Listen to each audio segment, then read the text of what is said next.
Mabuhay at maligayang pagdating sa ating pinakabagong ulat dito sa Balitang China. Isang mainit na pagbati sa inyong lahat na mahilig sa mga kwentong tofu na hindi nakakain kundi tinitirhan. Akalain nyo ba na sa panahon ngayon ay may mga taong nakakagawa ng bahay na walang halong semento? Seryoso ito mga kabalita. Tingnan nyo ang mga pader na ito, parang minatamis na tofu sa lambot. Tinatawag nilang construction ito. Pero sa tingin ko, mas mukha itong science project na nagkamali sa formula.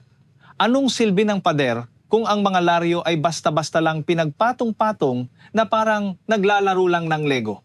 Ang masaklap pa, parang abo lang ang ginamit na pampatigas. Ang ating mga kababayang magsasaka sa China ay nagpakapagod mag-ipon ng sandamakmak na pera para lang mauwi sa ganitong klaseng bahay. Ang hirap isipin na ang pinaghirapan mong pera ay naging abo na literal. Isipin nyo, tatanggapin nyo ang susi ng bahay nyo tapos pagpasok nyo, ni hindi man lang binuhusan ng konkreto ang mga pundasyon. Kahit ang mga bakal sa ilalim, tuyong-tuyo at walang semento. At ang mga load-bearing columns o yung mga poste na dapat ay matatag para hindi gumuho ang bubong sa ulo mo, ayun, naglaho na parang bula.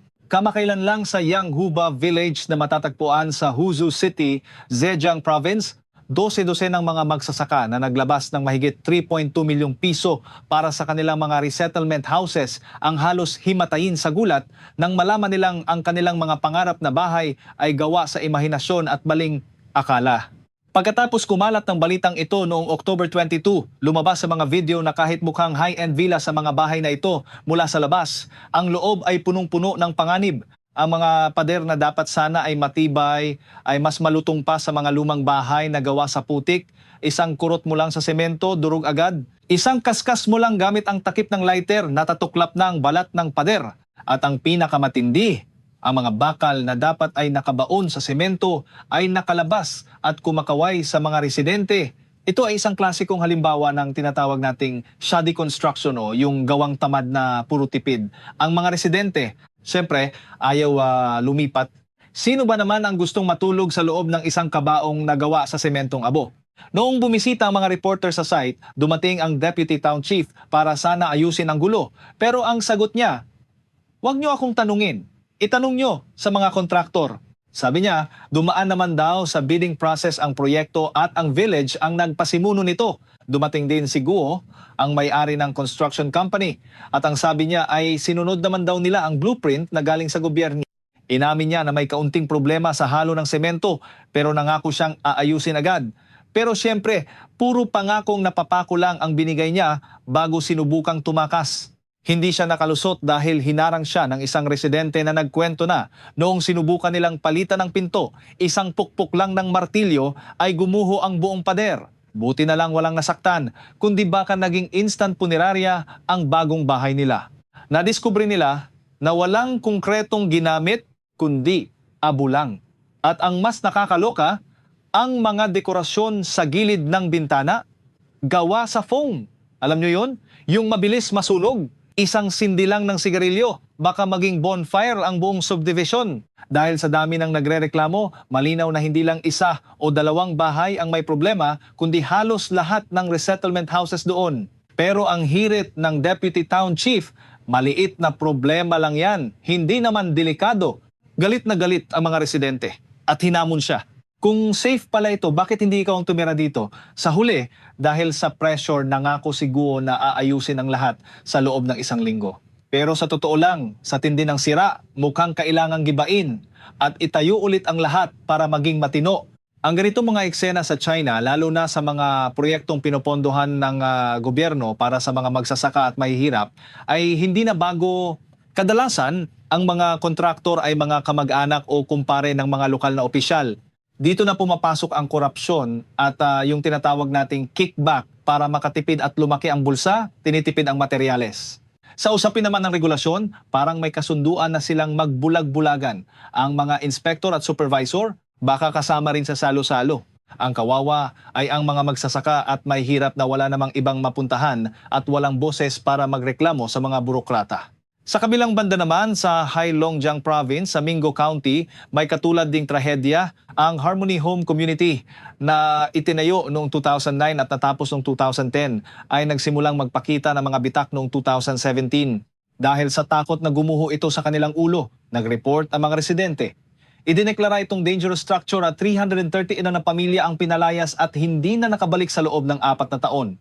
Noong 2019 at 2020, kinumpirma ng mga eksperto na ang Building A at C ay talagang degraded dangerous structures at dapat nang aksyonan agad. Nagdesisyon ng gobyerno na ilipat ang lahat pero hanggang ngayon nakatayo pa rin ang mga bulok na gusali at walang katiyakan kung kailan itatayo ang bago. Binibigyan sila ng gobyerno ng resettlement allowance na nagkakahalaga ng mahigit 38,400 piso kada taon. Pero ang problema, ang renta sa Mingo County ay umaabot ng 48,000 hanggang 64,000 piso kada taon. Ibig sabihin, kahit pinalayas ka na sa bahay mo, kailangan mo pang maglabas ng sarili mong pera para lang may matuluyan. Sabi ng isang residenteng si Mr. Chen, 7 taon pa lang ang gusali ay may bumagsak na nasahig. Pagkaraan ng 9 na taon, idineklara na itong panganib sa buhay. 5 taon na silang palaboy-laboy at wala pa ring nangyayari. Pinakita niya ang mga tiles na umaalsa at ang mga ceiling board na gawa sa aluminum at plastic na nahulog na lang bigla dahil sa sobrang bigat para sa mahinang pundasyon. Ang sahig ay lumubog na ng 4 na sentimetro. Dagdag pa ni Mr. Chen, hanggang ngayon ay wala pang linaw ang kompensasyon at walang schedule para sa demolisyon. Pati ang mga negosyante sa paligid, mahigit 2 taon na rin hindi binabayaran ng gobyerno para sa kanilang mga nawalang pangkabuhayan. Siyempre, sumabog ang balitang ito sa internet. Sabi ng isang netizen, ang bagong gusali na naging dangerous structure sa loob lang ng 9 na taon ay siguradong may kwento ng kababalaghan sa likod. Sabi naman ng isa, gawang tamad, basurang materyales, ang mga kontraktor ay yumayaman habang ang mga supervisor ay pinupuno ang kanilang mga bulsa sa hirap ng taong bayan. Kung wala raw internet, baka hindi man lang narinig ang boses ng mga biktima.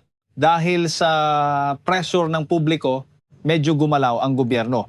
Balita raw ay gigibain ang gusali sa katapusan ng December.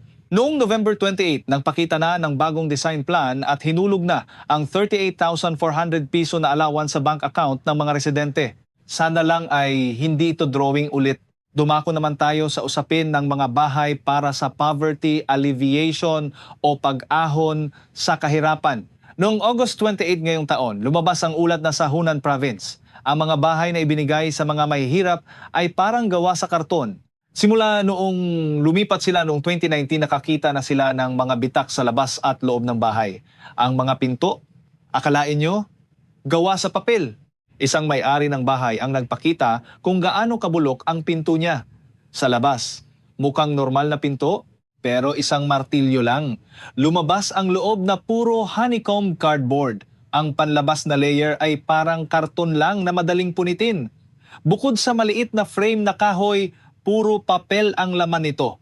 Sabi ni Miss Wang, ang sahig sa kanyang kwarto at sala ay kailangang lagyan ng dagdag na bakal dahil kapag naglalakad ka, yumayanig ang buong bahay. Ang kanyang pinto ay natanggal pa dahil lang sa hangin. Isang ihip lang ng hangin, tumba ang pinto, reklamo niya. Simula raw noong lumipat sila, palala ng palala ang sitwasyon. Sa bahay naman ng pamilya Wu, may malalang tagas sa kisame at ang sahig ay lumulundo na habang may naglalakad. Ang proyektong ito ay para sana sa 189 na pamilya at 808 na residente. Pero 5 taon pa lang, sira-sira na. Ang nagtayo nito ay ang Hunan Construction Engineering Group, isang state-owned enterprise. Nakakapagtaka kung paano ito nakapasa sa inspeksyon ng gobyerno. Sabi ng isang trabahador, lahat ng 12 gusali doon ay kailangang lagyan ng reinforcement. Pero 2 pa lang ang natatapos. Maraming residente na ang lumipat dahil sa takot na gumuho ang bahay sa kanila. Ang proyektong dapat ay mag-aahon sa kanila sa kahirapan ay lalo pang nagpabaon sa kanila sa panganib. At hindi lang ito sa Hunan. Noong November 2022 sa Hubei Province, nagdiwang pa ang mga residente sa kanilang paglipat sa mga bagong relocation houses. Akala nila ay magiging city residents na sila. Pero laking gulat nila na ang kanilang bagong tirahan ay puno ng depekto.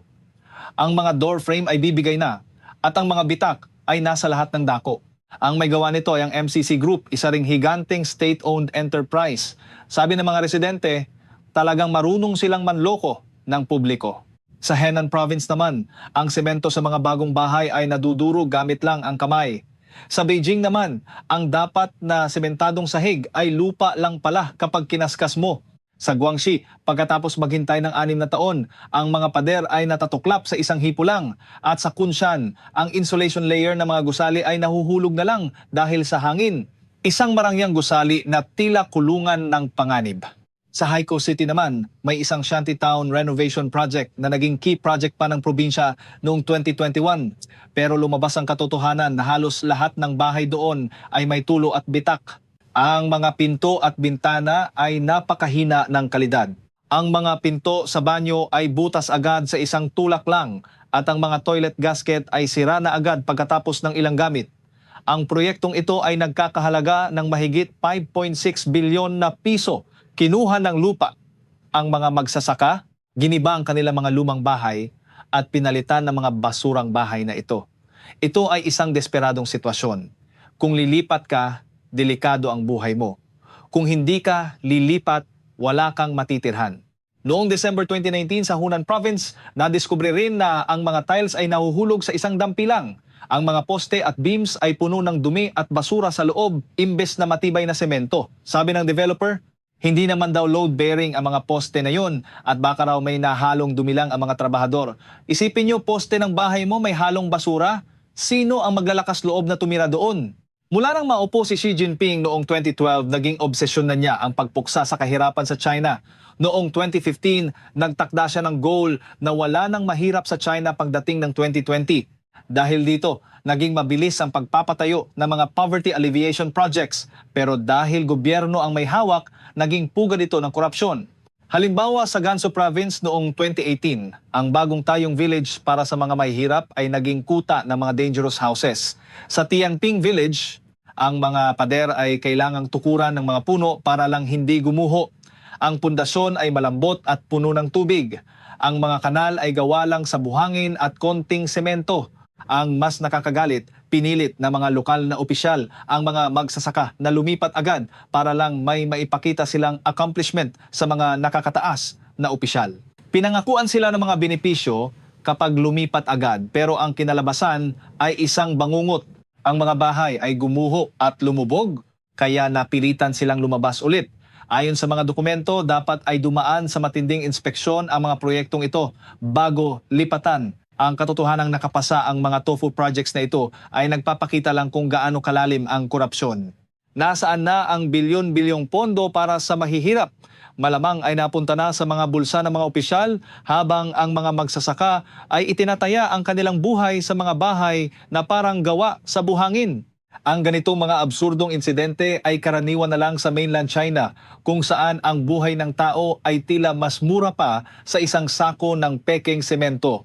Hanggang sa muli, ito ang Balitang China kung saan ang katotohanan ay kasing linaw ng sementong abo.